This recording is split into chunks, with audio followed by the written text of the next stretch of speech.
vaillant guerrier, pays de civilisation et de savoir, terre de culture et de métissage, pays de partage et d'hospitalité, terre de nos dignes pères, tu es ce qui nous définit et nous rassemble dans l'épreuve et dans la prospérité. Comme un seul homme et pour un seul destin, nous ferons de toi, Mali, une terre de paix.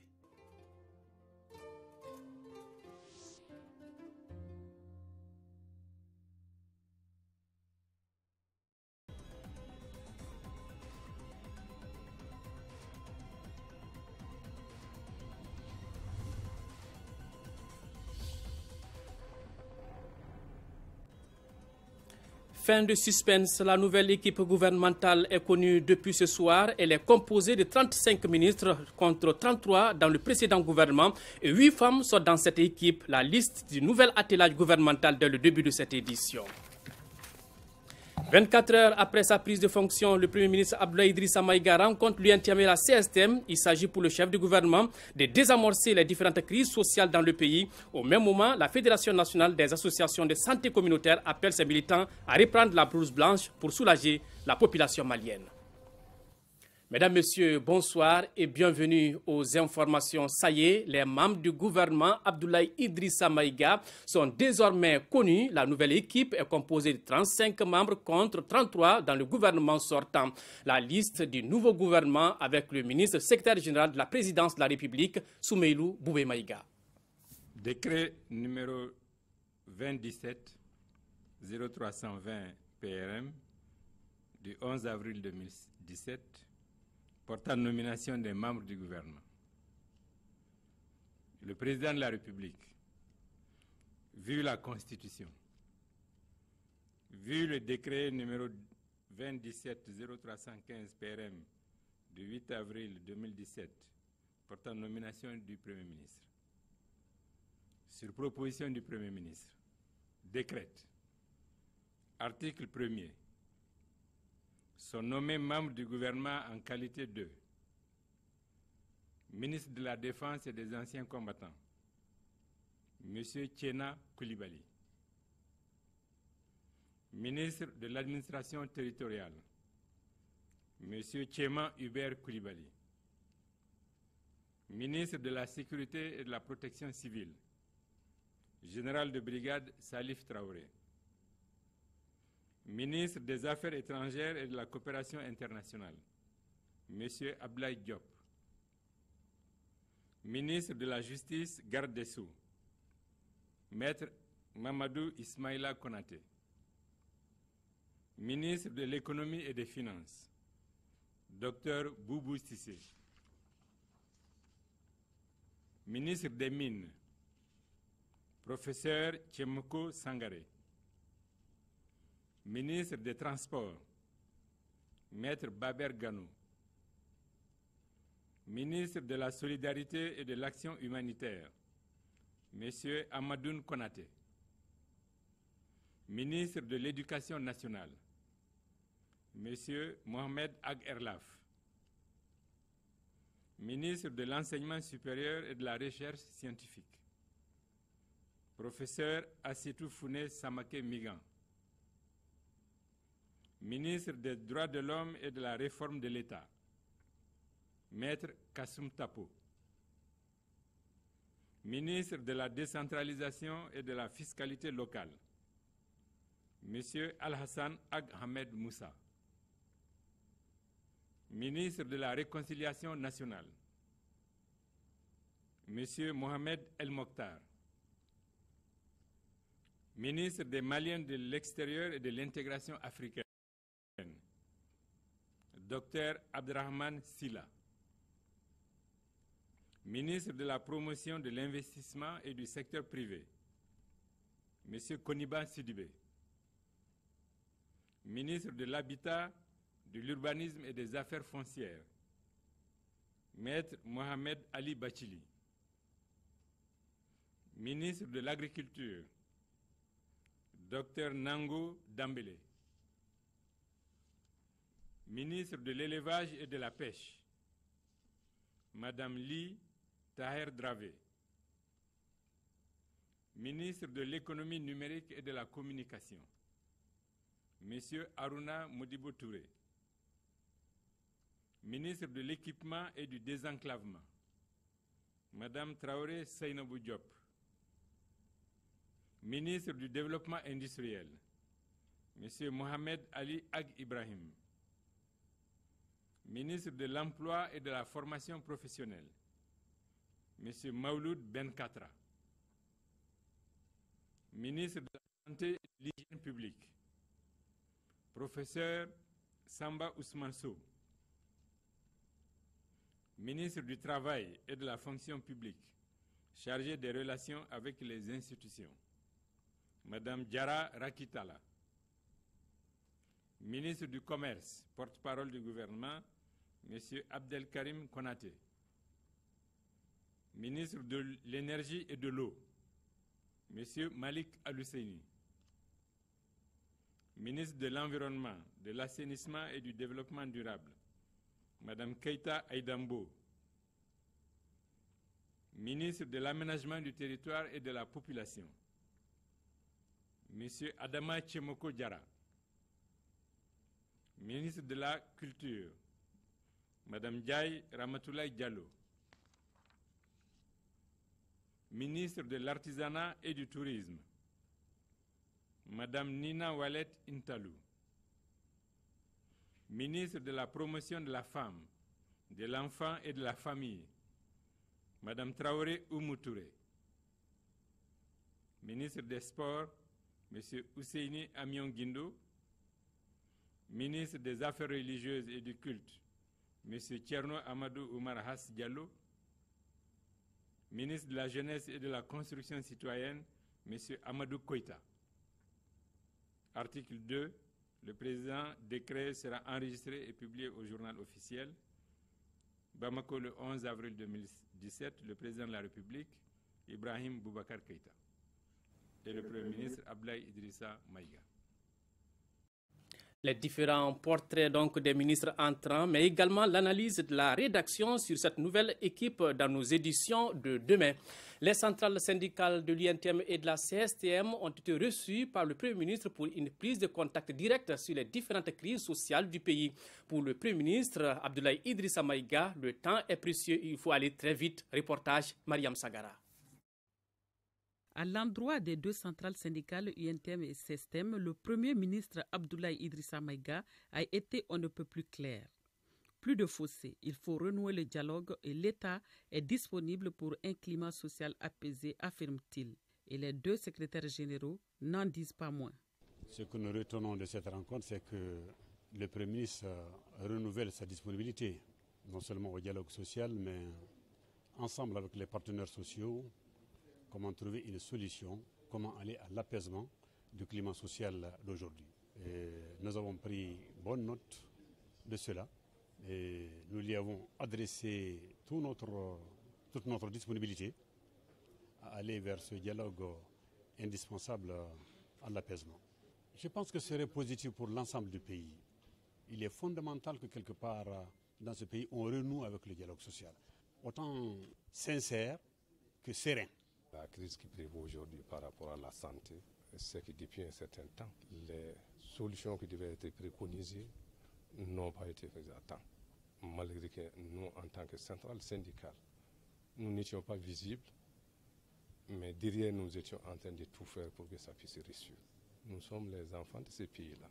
Nous sommes les travailleurs. Nous avons vraiment la main dans la tâche tous les jours. Nous savons ce qui est possible. Nous savons ce qui n'est pas possible. Le message fort, c'est qu'il est disponible. Il est arrivé, il est disponible vraiment qu'on travaille en tenant compte vraiment de tout ce qu'il faut. Le respect de la liberté syndicale, le respect des engagements, le travail qu'il faut abattre pour vraiment sortir de cette situation difficile.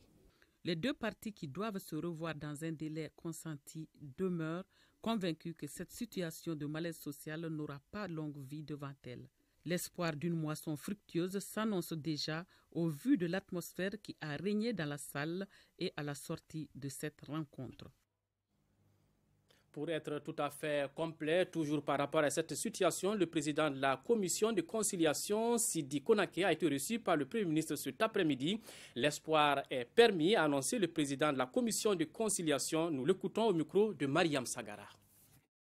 Nous sommes dans une situation où chacun de nous évolue et dans les prochains jours, nous allons évoluer vers la recherche d'une solution dans l'intérêt des populations, dans l'intérêt des syndicats et dans l'intérêt du gouvernement.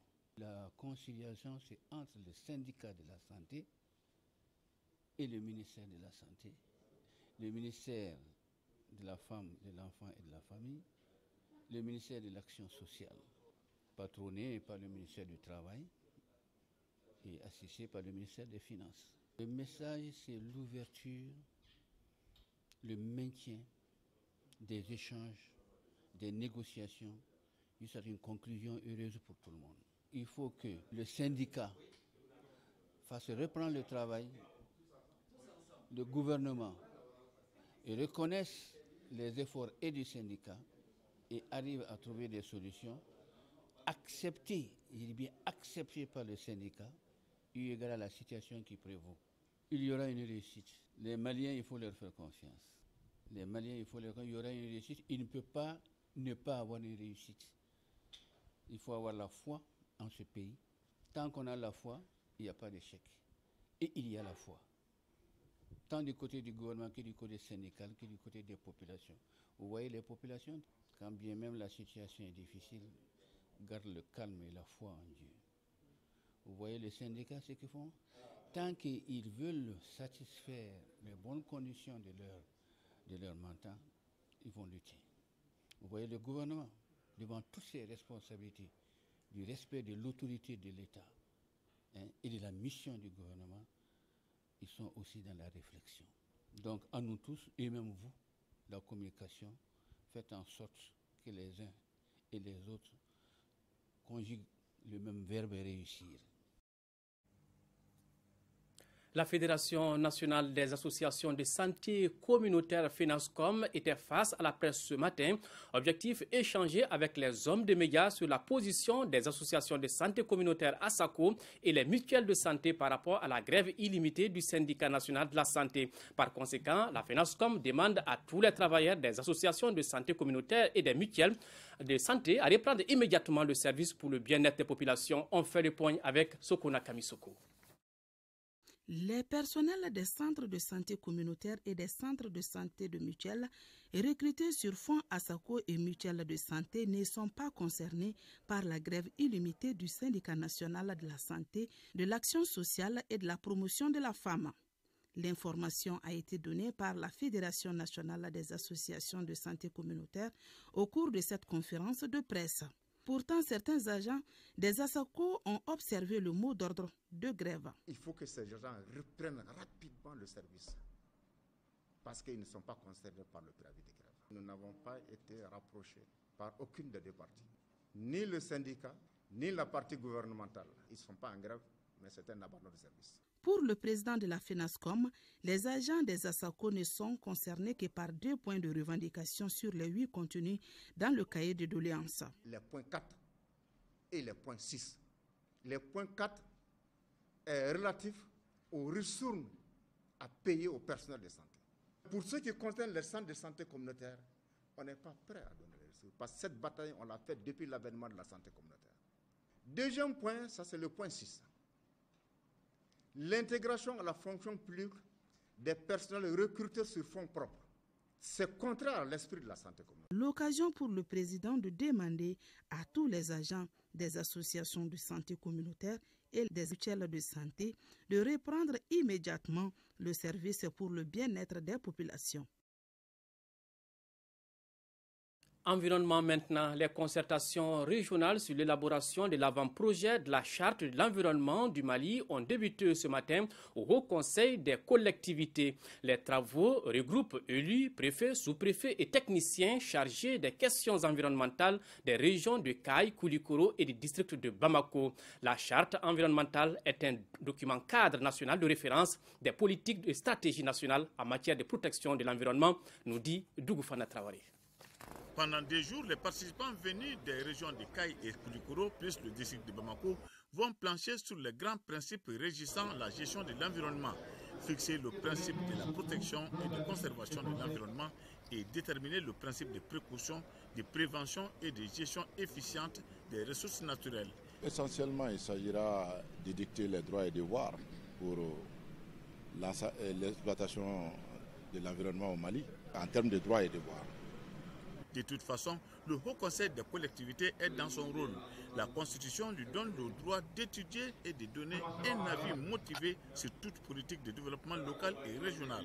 Quoi de plus normal de s'investir dans la sauvegarde de notre environnement quand on sait que de nos jours, il est assujetti à plusieurs contraintes dont les principales sont l'incivisme des citoyens, le déficit de contrôle, l'insuffisance des textes de loi, leur incompréhension et leur inapplication. Cette charte, si elle voyait le jour et qu'elle soit bien appliquée, je pense que le profit immédiat portera sur le renversement de toutes les nuisances que nous avons aujourd'hui et tous les défis qui nous sont posés en termes de régularité de la pluviométrie, en termes de hausse des températures, en termes de l'ensemble des phénomènes naturels que nous sommes en train de constater. Suisse Intercoopération a été fortement félicité pour son accompagnement. Les acteurs de la gestion des finances publiques renforcent leurs capacités dans la gestion en mode programme. La rencontre est organisée par le ministère de l'Économie et des Finances et ses partenaires. Reportage Fademba Keïta. La stabilité et l'efficacité de nos finances publiques passent par l'amélioration des prestations des contrôleurs financiers. C'est dans cet élan que le ministère de l'Économie et des Finances a initié cet atelier d'information sur l'intervention du contrôle financier dans la gestion du mode programme axé sur le contrôle a priori sélectif et l'évaluation des performances des programmes. L'objectif visé par cet atelier est d'informer l'ensemble des acteurs sur le rôle du contrôle financier dans la gestion des budgets en mode programme, mais aussi de partager l'expérience d'autres pays en la matière dans le but d'affiner les outils nécessaires à la mise en œuvre des nouvelles missions du service. La modernisation des missions du contrôleur financier, au-delà de ses prérogatives traditionnelles, le place désormais comme garant de la soutenabilité des dépenses publiques et comme acteur de l'évaluation des résultats et des performances des programmes. La nouvelle gouvernance publique appelle de nouvelles aptitudes que sont la capacité de veiller à la pertinence de l'action publique, la capacité de mettre en œuvre les politiques publiques avec efficacité et efficience, la capacité de maîtriser les actions, les activités, de repérer les risques et de les gérer conséquemment. L'atelier de 2 jours est animé par des experts du pôle PNUD, Stratégie, Développement et Finances publiques de Dakar. Un coup de fil et ça répond. Le free roaming ou itinérance internationale gratuite est opérationnel. Les régulateurs des secteurs des télécommunications du Burkina Faso, de la Côte d'Ivoire, de la Guinée, du Sénégal et du Mali ont signé un protocole en 2016. Ce document stipule que les ressortissants de ces pays en déplacement dans la zone recevront gratuitement des appels sur leur numéro du pays d'origine à partir du 31 mars 2017. Pour le moment, l'initiative est à sa phase de test. Salimata Daou nous en parle. Recevoir des appels à 0 francs sur son numéro Malitel ou Orange en étant hors du Mali, c'est désormais une réalité. Cette révolution s'inscrit dans le cadre de l'initiative Réseau unique africain entre les pays membres de Smart Africa.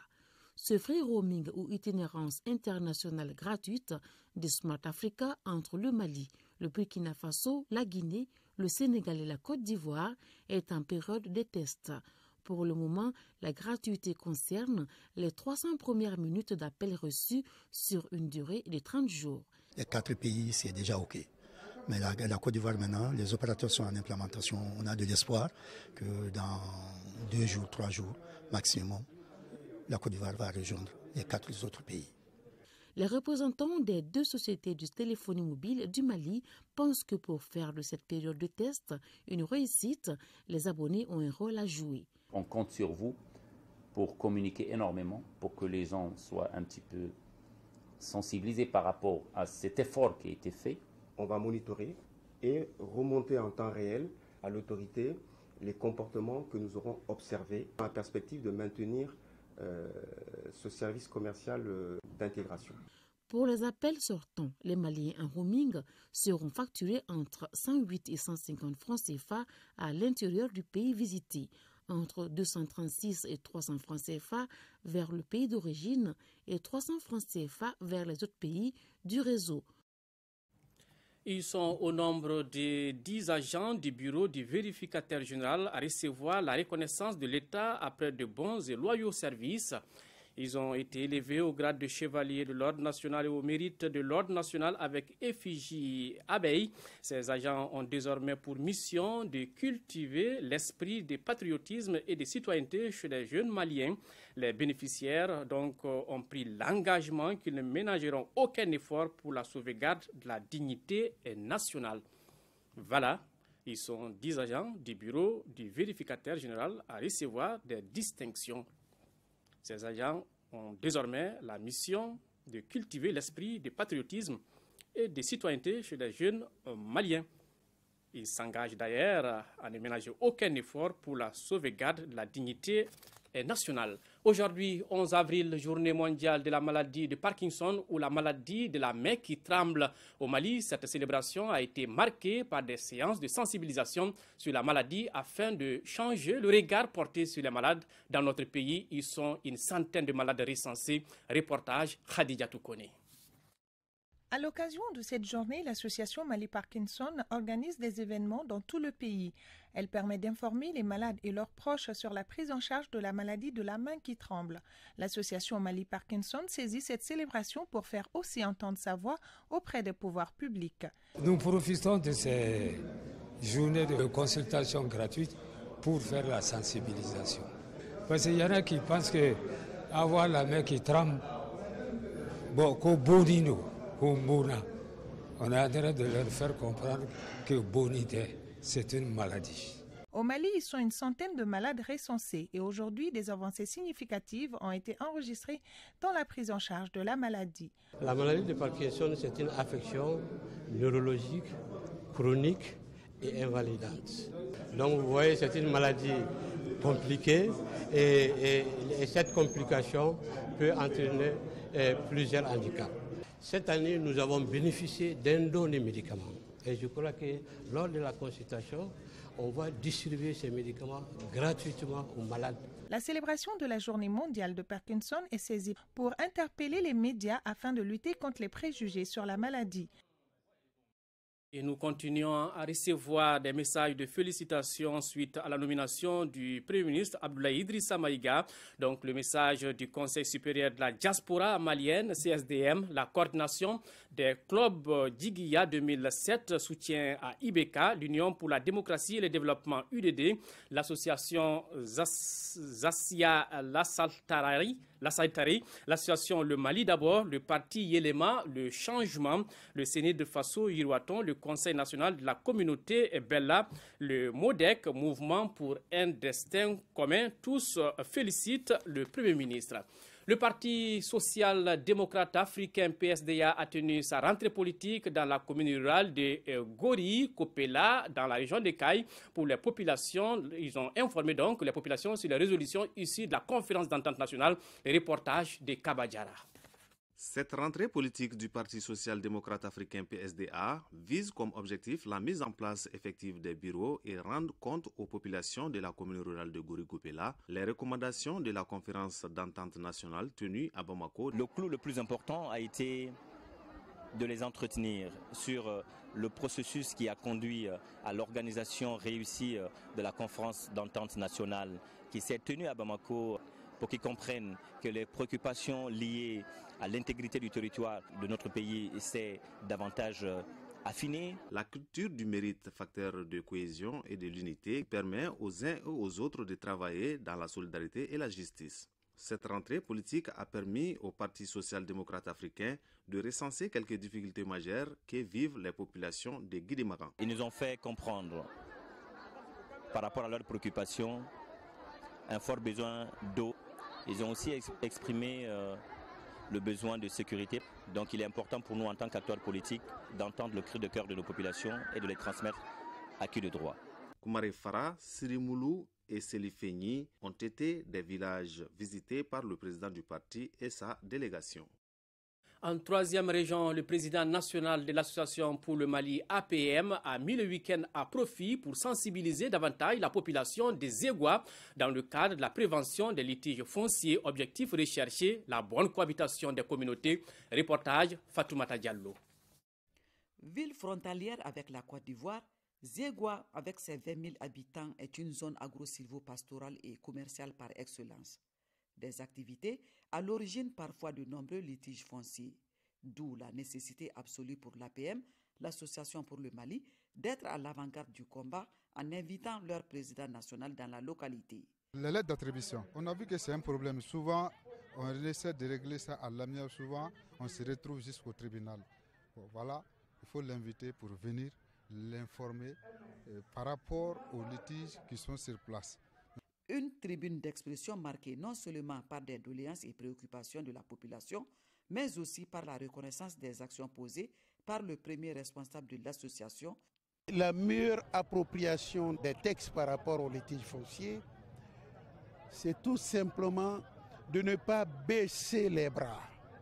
À Guana, est-ce que si les familles, les 140 familles installées, avaient baissé les bras pour accepter de partir, est-ce qu'il y aurait une justice? Cap donc sur Sikasso, où le président était attendu avec impatience par une forte délégation du village de Flazambrou, le président de les rassurer de tout mettre en œuvre pour la restitution de ce qui est leur dû, et cela dans un bref délai.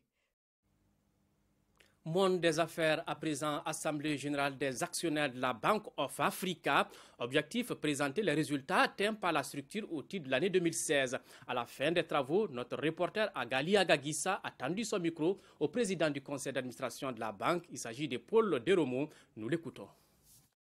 Cette Assemblée générale avait pour but de présenter à nos actionnaires les comptes de la société pour l'exercice 2016. Et d'obtenir leur approbation sur ces comptes, des résultats en nette progression par rapport à l'année dernière. Et nous étions particulièrement heureux de le faire puisque c'est la première année où la banque se présente comme une société cotée sur la bourse régionale des valeurs mobilières. Il s'agit maintenant d'actionnaires non plus seulement du Mali, mais aussi de toute l'UMOA et même à l'extérieur de celle-ci, puisque nous avons maintenant plus de 8000 actionnaires. La structure se porte bien.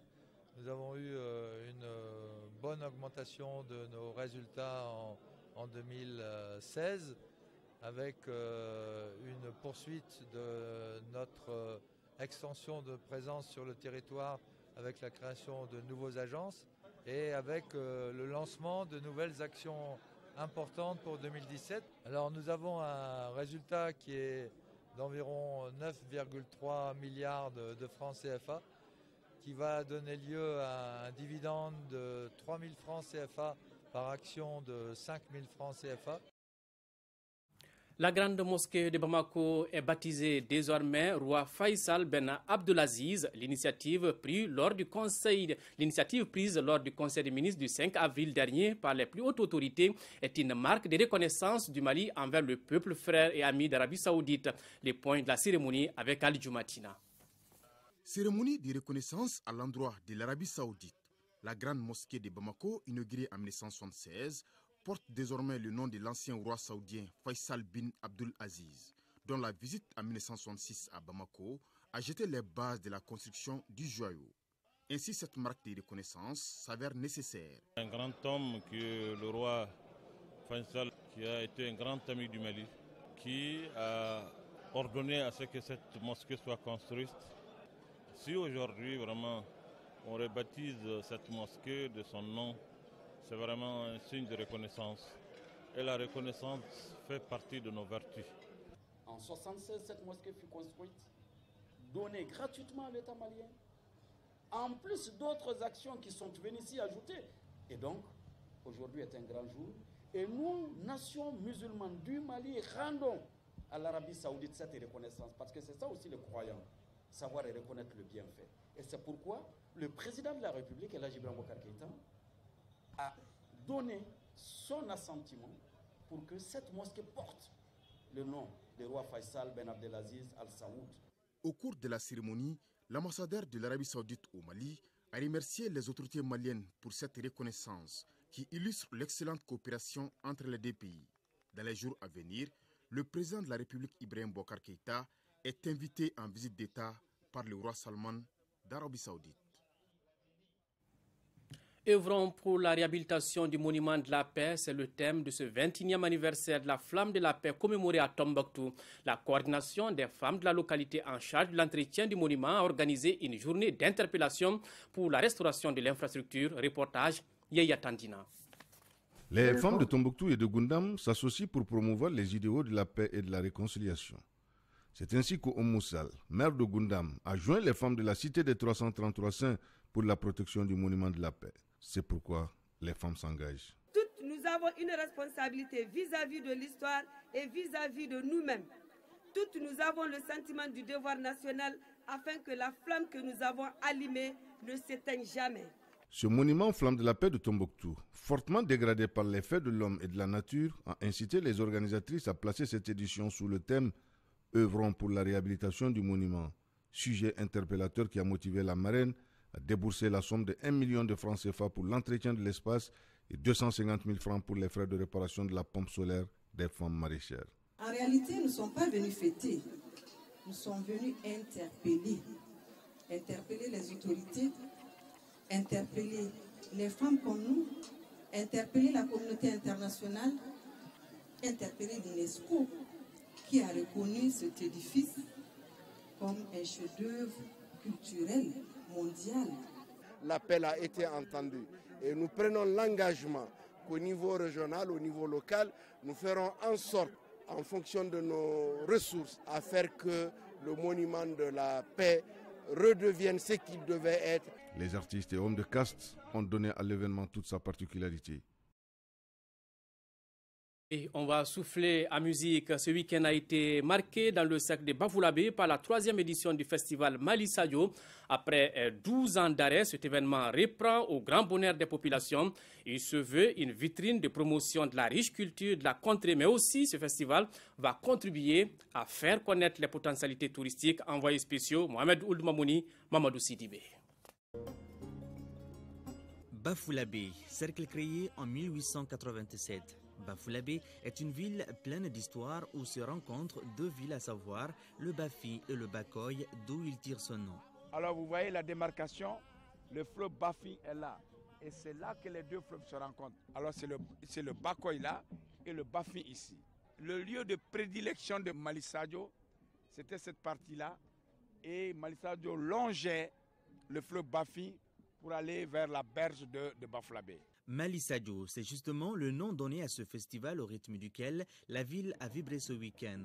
Véritable carrefour de la culture rassanké, ce festival se veut un cadre de retrouvailles, de promotion des sites touristiques de la contrée, entre autres. Nous, on veut favoriser le brassage entre les populations du cercle de Bafoullabé. Vous voyez que beaucoup de Bafoulois se sont retrouvés là. Il y a toutes les aires culturelles. Nous voulons que ce festival soit un moyen de bien faire connaître Bafoullabé. La cérémonie d'ouverture a été marquée par des interventions, notamment celle du maire de Bafoullabé, du président de l'association pour le développement du cercle de Bafoullabé et du préfet du cercle qui s'est réjoui de la reprise de cette manifestation culturelle. Le festival, aujourd'hui que nous sommes en train de vivre, est un événement important et capital pour nous. Ça permet à ceux-là qui sont encore indécis de comprendre que chacun doit faire ce qu'il peut pour développer son terroir. Juste après cette cérémonie, les festivaliers se sont retrouvés à la Maison du Peuple de Bafoullabé pour une conférence débat. Elle a porté sur l'histoire de ce cercle. Au programme également, des prestations folkloriques. Des troupes d'une dizaine de villages ont émerveillé le public à travers des danses du terroir. Pour les organisateurs, cette 3e édition a été une réussite en termes de participation. Elle a enregistré la présence de plusieurs centaines de personnes. Une belle fête. L'actualité, vous le savez déjà, c'est la nouvelle équipe gouvernementale qui est connue depuis quelques heures maintenant. Dans ce studio, sur le plateau, avec moi, Mohamed Ould Mamouni. Mohamed, bonsoir. Bonsoir, Amadou Sankari. Voilà, et quelles sont les innovations constaté au niveau de cette équipe? Tout d'abord, sachez que le nouveau gouvernement comprend, vous le savez, 35 membres. Le nombre de femmes reste le même. Elles sont 8, dont 6 qui figuraient dans la précédente équipe. Les deux nouvelles sont Li Taher Dravé à l'élevage et à la pêche, Traoré Oumou Touré à la promotion de la femme, de l'enfant et de la famille. Cette dernière est de la société civile, tout comme Maouloud Ben Katra. Ben Katra, qui est donc secrétaire général adjoint de l'UNTM, qui s'occupera de l'emploi et de la formation professionnelle. On notera le retour de Tchena Koulibaly, actuellement ambassadeur du Mali aux États-Unis. Il devient ministre de la Défense et des anciens combattants et deuxième personnalité du gouvernement, juste après le Premier ministre. Un autre revenant, Madou Sankari, Tchema Hubert Koulibaly, qui prend la tête du département de l'administration territoriale. Au nombre des innovations, il y a la création du ministère de la décentralisation et de la fiscalité locale confiée à Alassane Ag Ahmed Moussa. Une autre nouveauté, c'est l'apparition du ministère des droits de l'homme et de la réforme de l'État avec comme titulaire Maître Kassoum Tapo. Le ministre des Maliens de l'extérieur, Abdraman Silla, s'occupera en plus de l'intégration africaine alors que le département de l'équipement et du désenclavement se détache des transports. Le premier reste donc occupé par Traoré Zeynabou Diop, pendant que le second revient à Maître Baber Gano. Les domaines de l'État disparaissent pendant que le ministère de l'Habitat, de l'Urbanisme et des Affaires foncières est dirigé par Mohamed Ali Batili. Le ministre du Commerce, Abdelkarem Konaté, est le nouveau porte-parole du gouvernement Amadou Sankari. Voilà, Mohamed Ould Mamouni, c'était donc à chaud. Demain, nous y reviendrons plus en détail par rapport à ces innovations, mais aussi les portraits des ministres entrants. Merci bien. Voilà, page noire de cette édition. El Haj Moussa Koulibaly, commandeur de l'Ordre national, un ancien du service social, n'est plus un homme qui a travaillé pour l'éradication de la maladie du sommeil. Il a été conduit à sa dernière demeure au cimetière de Magnambougou. Reportage Adama Koulibaly. Le monde de la santé a perdu un de ses guides, Feu El Haj Moussa Koulibaly, qui était relevé au grade de commandeur de l'Ordre national du Mali. Né dans le village de Kouloudjoukouman, cercle de Sigasso en 1921, après son brevet d'aptitude en 1945, Feu Moussa Koulibaly en 1956 s'est spécialisé en bactériologie, sérologie, trypanosomiase. Il obtint une attestation d'anatomie-pathologie de l'Institut Pasteur de Dakar et une attestation de technicien supérieur de laboratoire et d'hygiène publique de l'école d'hygiène de Montréal au Canada, suivi d'une formation de militant syndical à l'école supérieure Frise Iker en Allemagne. Nous l'avons connu quand nous étions jeunes. C'était un monsieur très exemplaire sur le plan de travail, sur le plan social, sur le plan de l'amitié. Et sur le plan social, il ne manquait aucune cérémonie sociale dont il était avisé. L'agent de l'action sociale a eu plusieurs reconnaissances de l'État. Étoile d'argent du mérite national en 1993, chevalier de l'Ordre national en 1996, officier de l'Ordre national en 2001 et commandeur de l'Ordre national en 2011. Durant ses activités, Moussa Koulibaly a travaillé Gabriel Touré au Point G. À 96 ans, Feu El Haj Moussa Koulibaly nous quitte, laissant des enfants, des petits-fils et des petites-filles. Il repose au cimetière de Magnambougou. Dorzampin, doyen. C'est la fin de ce journal. Au nom de l'ensemble de la rédaction, merci de l'avoir suivi. Au revoir. Allah bénisse le Mali.